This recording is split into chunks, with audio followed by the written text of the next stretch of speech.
شباب حزب الشيطان وجماعة المخدرات جماعة الزعيتري من ايمت عم نقول لكم اتضبضبوا سوريا اليوم مو مثل سوريا من قبل، مو مثل سوريا على زمان الخسيس.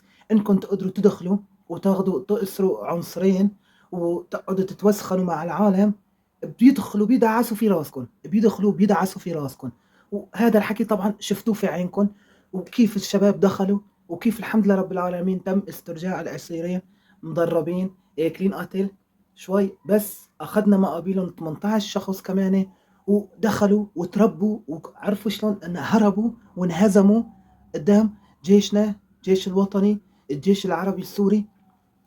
الفتنة لا تساووها، اليوم قادرين نحن نرد عليكم ونرد لكم الصاع ب10 صواع، ب10 صواع. هذا التصرفات هي جماعة الحزب، حزب الشيطان.